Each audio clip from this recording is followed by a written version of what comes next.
Welcome to the world of science fiction and forgotten worlds. Alien Universe. Don't forget to like, subscribe, and never miss a new movies and story from this channel. The night Jace Mercer decided to help the injured girl in the forest. He thought he was saving a stranger. He had no idea he was about to start a chain of events that would bring an entire galactic fleet to Earth. It began with a scream. Not a normal scream. It was sharp, distant, and strange, like a sound that didn't fully belong to this world. Jace was driving his old pickup truck through a quiet forest road outside Redvale when he heard it. At first, he thought it was an animal, maybe a fox or a deer caught in a trap. But something about it made him slow down. The forest was dark, and fog rolled between the trees. Jace turned off the engine and stepped out of the truck. The air was cold and silent. For a moment, he almost convinced himself he had imagined the sound. Then he heard it again, a weak cry for help. Jace grabbed his flashlight and followed the sound down a small slope beside the road. Branches scratched his jacket as he pushed through the bushes. The beam of light shook slightly in his hand, and then he saw her. A girl lay on the ground between the trees. She looked human at first glance. She had long silver hair, pale skin, and delicate features. But something about her felt different, almost unreal. Her clothes were torn, and strange glowing marks ran across the fabric like faint blue circuits. Most alarming of all, her leg was badly injured. She tried to move when the light hit her face, but she couldn't. Her eyes widened in fear as she looked at Jace, and those eyes were not human. They shimmered with a faint violet glow, like distant stars trapped inside them. Jace froze. His mind raced through every possibility. Maybe it was some kind of advanced suit, or maybe a trick of the light. But deep down, he already knew the truth. This girl wasn't from Earth. For several seconds, neither of them moved. The forest seemed to hold its breath around them. Then, she spoke. The words were strange and musical, completely unfamiliar. Jace couldn't understand a single syllable, but the fear in her voice was obvious. She was begging. Jace slowly lowered the flashlight and raised his hands to show he meant no harm. "Hey, it's okay," he said softly. "I'm not going to hurt you." The girl studied his face carefully, as if trying to decide whether he was a threat. Her breathing was shaky. She tried to sit up, but cried out in pain when she moved. Her leg. Jace took a cautious step closer. That was when he noticed the blood. Except it wasn't red. It shimmered faintly blue in the flashlight beam. "Whoa, okay," Jace whispered, his heart pounding. The girl suddenly grabbed his wrist with surprising strength. Her glowing eyes locked onto his. Then, in broken and uncertain English, she whispered 3 words that made the blood run cold in his veins. "They are coming." Jace frowned. "Who's coming?" Before she could answer, the forest lit up. A bright streak of light tore across the night sky above them, followed by a distant rumble like thunder. Jace instinctively looked up. High above the clouds, several massive shapes moved silently through the darkness. They were enormous, far larger than any aircraft he had ever seen. Ships, dozens of them. Their metal hulls reflected faint blue, light as they slowly descended toward Earth. Jace felt a chill run down his spine. He looked back at the injured girl. Her face had gone pale with terror. "They hunt me," she whispered. Jace stared at the sky again, then back at her injured leg. Helping her meant trouble, big trouble. But leaving her here meant certain death. For a few seconds, Jace stood there, fighting with himself. Then he made his choice. "All right," he said, kneeling beside her. "I don't know who you are, and I don't know why those things are after you, but I'm not leaving you here." The girl looked shocked. Jace carefully lifted her into his arms and carried her toward the truck. She was lighter than he expected, and her body trembled with exhaustion. As he placed her in the passenger seat, another flash of light crossed the sky. This time, it was much closer. The girl grabbed his sleeve tightly. Her voice trembled. "If they find me, they destroy everything." Jace slowly looked up at the sky one more time. The massive ships were now clearly visible, descending through the clouds like silent giants. A full galactic fleet had arrived above Earth, and somehow he had just become part of their problem. Jace slammed the truck door and ran around to the driver's seat. His heart was racing so fast it felt like it might explode. The girl was breathing heavily beside him, her hands gripping the seat as pain shot through her injured leg. The sky above the forest continued to glow faintly blue. Those massive ships were getting closer, slowly pushing through the clouds like silent predators searching for their prey. Jace turned the key, and the old pickup roared to life. "Hold on," he said, pressing the accelerator hard. The truck shot forward onto the narrow forest road, tires crunching over gravel and fallen leaves. Branches scraped the sides of the vehicle as he sped through the darkness. For a moment, neither of them spoke. Then the girl looked back through the rear window, and fear flooded her face. "They are scanning," she whispered. "What does that mean?" Jace asked. "It means they search every life signal. If they detect me, they come." Jace tightened his grip on the steering wheel. "Great. That sounds very bad." The girl nodded weakly. "Very bad." Suddenly, the truck's radio crackled loudly. Static filled the cabin, followed by a strange humming sound. Jace frowned and slapped the dashboard. "I didn't even turn the radio on." The static grew louder, and then a cold mechanical voice filled the truck. "Unidentified human vehicle. Stop immediately." Jace's eyes widened. The voice continued, calm and emotionless. "You are harboring a classified asset. Release the target, and you will not be harmed." Jace slowly glanced at the girl. Her entire body had gone rigid with fear. "Do not stop," she said quickly. "If they take me, I will not survive." Jace looked back at the dark road ahead. The forest seemed endless, twisting deeper into shadows. "Yeah," he muttered. "I kind of figured that." The voice returned through the radio. "This is your final warning. Stop the vehicle." Jace suddenly laughed, a nervous, disbelieving laugh. "You know what?" he said, gripping the wheel tighter. "I'm really tired of people telling me what to do." He slammed his foot harder on the accelerator. The truck sped faster down the road. Above the trees, a sharp beam of light suddenly cut through the darkness and swept across the forest like a giant searchlight. The girl gasped. "They found us." Jace glanced in the mirror. High above the trees, a sleek triangular ship had descended from the massive fleet. It hovered silently in the air, its glowing lights scanning the ground below. Then another ship appeared, and another. Jace felt his stomach drop. 3 alien ships were now following them. "They're sending hunters," the girl said quietly. Jace shook his head in disbelief. "All of this for you?"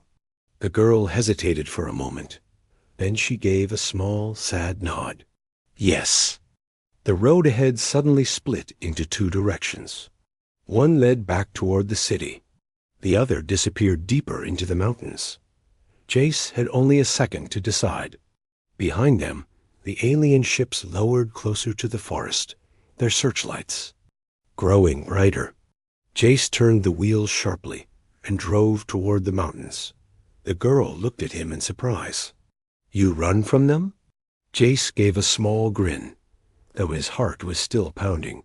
"Yeah," he said. Then he looked up at the glowing ships chasing them through the sky. "And I hope they like mountain roads." The narrow mountain road twisted sharply as Jace pushed the truck faster. The tires screeched against the gravel, and loose stones flew off the edge of the cliff beside them. The forest below had already disappeared into darkness. Behind them, the alien ships followed like silent shadows. Their lights swept across the mountains, cutting through the fog and trees as if they were hunting animals. Jace glanced at the mirror again and felt his chest tighten. "They're still on us," he muttered. The injured girl leaned back in the seat, breathing slowly as she tried to control the pain in her leg. The faint blue glow of her blood had started to dim.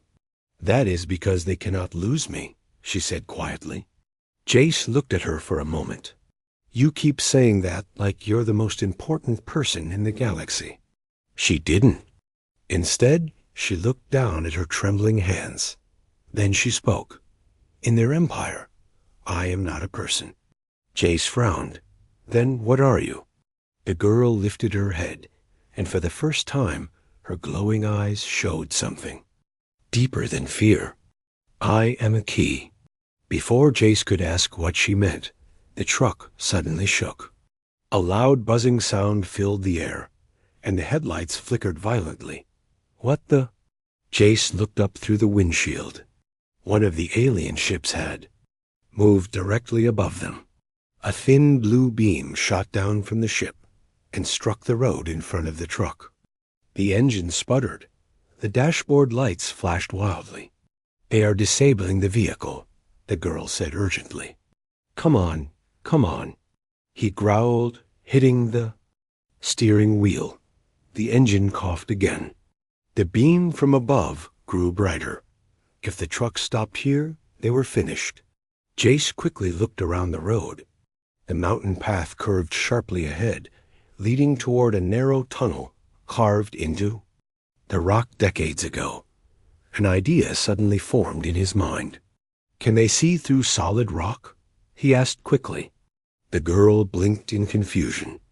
"What?" "The ships," Jace said. "Can they scan through mountains?" She shook her head weakly. "No. The stone blocks their sensors." A small smile appeared on Jace's face. "Good." He tightened his grip on the steering wheel and pushed the failing truck forward with everything the engine had left. The tunnel entrance rushed closer. Behind them, the alien ship seemed to realize what he was doing. The beam intensified, and the truck's engine began to die. The speed dropped rapidly. 30 meters, 20 meters. With a final roar, the truck rolled across the tunnel entrance, just as the engine completely shut down. The vehicle coasted into darkness before finally stopping deep inside the old mountain tunnel. For several seconds, there was only silence. Jace slowly exhaled. "Please tell me that worked." The girl looked back toward the tunnel entrance. Outside, the alien ships hovered above the mountain, their searchlights scanning the forest but unable to see inside. She turned back to Jace. For the first time since he found her, a small look of hope appeared on her face. "Yes," she whispered. "For now, we are hidden." The tunnel was completely dark. The truck's engine had died, and the only sound inside the mountain was the slow dripping of water somewhere in the distance. Jace leaned back in the driver's seat, trying to calm his racing heart. Outside the tunnel entrance, faint beams of light from the alien ships swept across the mountain. They were still searching. Jace rubbed his face and let out a long breath. "Okay, we bought ourselves some time." The girl remained silent. Jace noticed she was staring at him, not with fear this time, with something else, thing thoughtful. "You humans," she said quietly. "You are strange." Jace raised an eyebrow. "Strange how?" "You help a stranger," she said, "even when it brings danger to you." Jace shrugged. "Yeah, well, that's kind of our thing." For a moment, the girl looked like she wanted to say something more. Instead, she slowly reached into the torn fabric near her side and pulled out a small object. It was a thin metallic device about the size of a coin. Its surface glowed faintly with shifting blue symbols. Jace leaned closer. "What is that?" The girl stared at the device for a few seconds. Then she said something that made Jace's stomach tighten. "This is why they chase me." Jace frowned. "It's a tracker?" She slowly shook her head. "No." Her glowing eyes met his. "It is a command key." Jace blinked. "Command key for what?" The girl slowly lifted her hand and pointed upward, toward the sky, for the fleet. Jace froze. "What?" She took a slow breath. "In my empire, fleets do not obey captains," she explained. "They obey the key holder." Jace stared at her in disbelief. "You're telling me those giant warships outside," she nodded, "belong to whoever holds that device." Silence filled the truck. Jace looked from the glowing device to the terrified girl beside him, and then toward the tunnel entrance, where alien ships hovered outside. A terrible realization slowly formed in his mind. "They're not chasing you because you escaped," he said quietly. The girl nodded again. "They are chasing me because I control them." Jace leaned back in the seat, stunned. "You're basically the owner of an entire alien fleet?" Her expression darkened. "No," she said softly. "I was created to control it." Jace frowned. "Created?" The girl hesitated before answering. "I am not just a girl," she said. "I am a living interface. A biological command system. The Empire made me to control their fleets." Jace felt a chill run down his spine. "So you're like a living weapon?" "Yes." Jace slowly looked up toward the sky again. Dozens of alien warships were hovering above Earth. Right now, and the girl sitting in his truck had the power to command every single one of them. Then she said something that made the situation even worse. "I ran away," she whispered. Jace sighed heavily. "Of course you did." She looked at him carefully. "They cannot activate the fleet without me." Jace's eyes widened. "You mean those ships are just waiting up there?" "Yes." "And if the Empire gets you back," her glowing eyes filled with quiet sadness, "they will use the fleet to conquer worlds." Jace looked up at the sky again. The alien ships were still scanning the mountains, slowly closing in on their location. He rubbed the back of his neck and muttered under his breath, "So let me get this straight." He pointed toward the glowing device in her hand. "You're telling me the fate of entire planets is sitting in my passenger seat?" The girl looked at him. "Yes." Then the tunnel suddenly lit up. A bright blue light filled the entrance. One of the alien ships had moved. Directly above the mountain, a deep mechanical voice echoed through the tunnel. "Key holder located." Jace sighed. "Well, that's not good." The bright blue light pouring into the tunnel grew stronger, flooding the darkness with a cold glow. The alien ship outside had finally locked onto them. Jace squinted toward the entrance and muttered, "Well?" "Key holder confirmed. Human interference detected. Prepare for retrieval." The ground trembled slightly as the massive ship above adjusted its position. Small drones began descending toward the tunnel entrance, their lights scanning every inch of the rock walls. Lyra's hands trembled as she held the glowing command key. The blue symbols on its surface were moving faster now, reacting to the fleet above them. "They will take me," she whispered. "Once they do, everything ends." Jace looked at her. For a moment, neither of them spoke. The humming sound of the approaching drones filled the tunnel. Jace sighed and rubbed his forehead. "You know," he said slowly, "I was supposed to have a very boring night." Lyra looked confused. "What do you mean?" "I mean," Jace said, glancing toward the bright tunnel entrance, "I was supposed to drive home, eat leftovers, and fall asleep watching some terrible movie." He pointed toward the glowing device in her hands. "Instead, I somehow ended up protecting the most wanted person in the galaxy." The drones were now only meters from the entrance. Their metallic shapes crawled along the walls like mechanical spiders. Lyra's voice became desperate. "Chase, you must run. Leave me. They will not harm you if you surrender me." Chase looked at her quietly. Then he shook his head. "No," he said. Her glowing eyes widened. "But if you stay, they'll conquer worlds," Chase finished. "Yeah, I heard that part." He leaned back in his seat and stared at the ceiling of the tunnel for a second, thinking. Then a small smile slowly appeared on his face.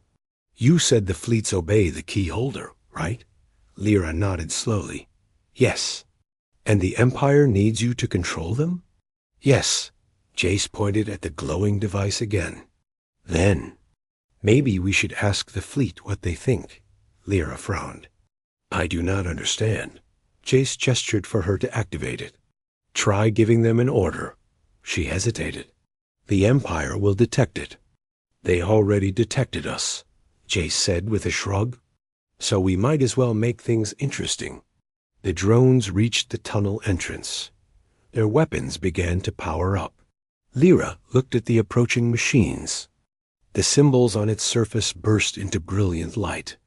Lyra closed her eyes and spoke in a strange alien language, her voice suddenly clear and powerful. The command key flashed. Far above Earth, the massive fleet reacted instantly. Dozens of enormous warships shifted in formation. Their glowing engines roared to life. Inside the tunnel, the mechanical voice suddenly changed tone. "Command override detected." The drones froze. Jace looked up, surprised. Lyra opened her eyes. "They are waiting for my command," she said. Jace grinned. "Well then," he said, pointing toward the sky. "Tell them something simple." Lyra tilted her head slightly. "What command?" Jace leaned back in the seat and smiled. "Tell them Earth is under human protection." For a moment, Lyra simply stared at him. Then, slowly, she turned the command key toward the sky and spoke again. Seconds later, something unbelievable happened. The alien drones at the tunnel entrance powered down completely. Above the mountains, every single warship turned away from the planet. Their engines burned bright as the entire fleet began retreating back into space. Jace watched through the tunnel opening as the enormous ships disappeared into the clouds. Silence returned to the mountain. After a long moment, Jace let out a breath. "Well," he said quietly, "that might be the craziest night of my life." Lyra looked at him, her glowing eyes softer now. "You saved more than me tonight," she said. Jace chuckled. "Yeah, but next time," he said, starting the dead truck again out of habit, "let's try saving the galaxy somewhere with better roads." And far above Earth, the fleet carried a new command across the stars. A command given not by an empire, but by the kindness of one human